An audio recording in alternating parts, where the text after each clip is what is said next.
If Nexon brought out the stats on how many hours your account used for each weapon in a game, I would say with certainty that the Albion Calvary Gun would be top of my list. While a lot of the communities go with Enduring Legacy as their LMG of choice, I prefer Albion because it brings so many things to the table like high damage, crowd control, and mod clearing efficiency. Let's take a look at the unique ability of the Albion Calvary. The description states on hit inflicts marks on the enemy. On hitting an enemy afflicted with this mark, increases the critical hit rate and applies this buff to the attack. Each critical hit ricochets to nearby enemies with the highest remaining HP ratio, stunning the enemy hit by the ricochet. Continuous fire grants the horseshoe effect. That was a lot there, so let's unpack it a little bit. When you shoot a bullet at an enemy, the gun gets a critical hit rate stat increase up to a certain point. Every time you crit, which will be more often thanks to a critical hit rate increase, the following bullets will bounce to nearby enemies, and those bounce bullets will stun the enemy. Now, horseshoe buff is very nice because it gives a flat movement speed boost when firing either from the hip or aiming. This is very helpful for those dissonants who have a cut in their movement speed when using a skill, like Haley or Glay. Now that you have an idea how Albion works, let's talk about how I set up the Albion to be a killing machine on the battlefield, starting with the readjustment stats. I went with critical hit damage since we're going to be critting a lot, chill attack because Albion has an elemental attunement to chill, so boosting that stat up. Firearm attack just raises the base attack damage of the weapon in rounds per magazine. Something I found interesting about this stat was the amount of times I rerolled this gun for testing purposes. I found that critical hit rate lowers the base DPS of the gun compared to rounds per magazine. Unlike other weapons I rerolled, in critical hit rate was better than rounds per magazine. I'm not sure how that works, but I don't question the numbers. For core stats, Albion has 2 wildcard slots, meaning you can put any version of cores you want in the slots, 1 blue slot, 1 red slot, and 1 green slot. How I rolled mine is 3 times chill attack mods for extra chill damage, critical damage, and fire rate. For mods, I have 3 variations for you to try out and see what you prefer. Now for the first build, I wanted to utilize the multi-hit mods that were released in Season 2, Episode 2. And before we get into those, let's go ahead and get some base attack into the build with action reaction, rifle reinforcement, and chill enhancement because Albion has chill intrinsic.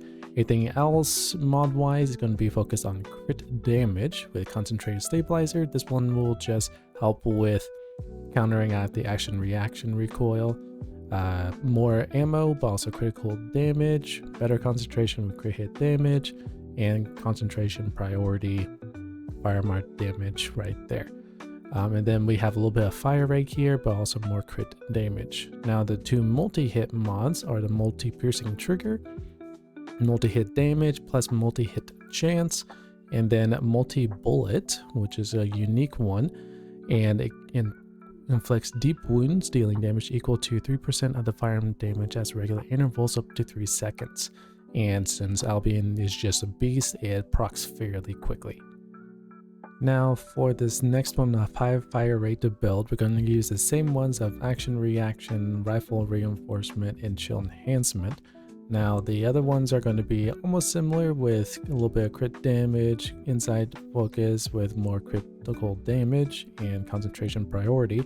Now I changed up the 3 other mods into fire rate up, which just gives our base DPS a little bit more, reload focus with critical damage, and then I used the special mod sharp precision shot. So yes, our fire rate is going to be reduced, but as we go along and holding down the trigger, and since we have a large ammo pool, it's just going to be constantly revving up and it just deals a lot of damage. As you can see, we're at 2.7 million DPS with this weapon, which is a little bit ridiculous.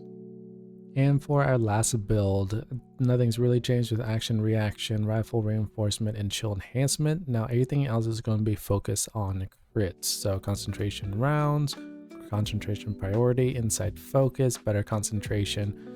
Changed the 3 mods out with concentration stabilizer with a recoil, critical hit damage, reload focus with critical, and then our fire rate concentration. So we're losing a little bit of fire rate, but we're also getting that damage there. For component sets, it actually helps with buffing the Albion Calvary. A Slayer set, surprisingly, you would think would be for skill build, but the 2-set bonus, general rounds capacity, at plus 8%, and then with the 4-piece set, rounds in general, plus 9%. So if you want to have more shots in your Albion, that's an option for you. Another good component set is the Annihilation set. You don't really care about the 2-piece set, but the 4-piece set is really nice because it gives you a firearm attack increase of 26% when your HP is 50% or lower, which is pretty nice. Now that you have more knowledge on how Albion works in a few builds, I would say have fun playing the game. These builds have been tested in all sorts of content, from Void Erosion Purge, which I believe excels very well, mainly because the ability to stun elites shuts them down even while at the same time clearing out the red bar enemies is just stupid good. For 100%, yeah, the Bouncing Bullets just shreds, and those builds can be used in Colossus fights, so no issues there. Thanks for watching, and consider giving this video a like and share with some of your friends to give this video the opportunity to reach more people. I'll see you in the next video.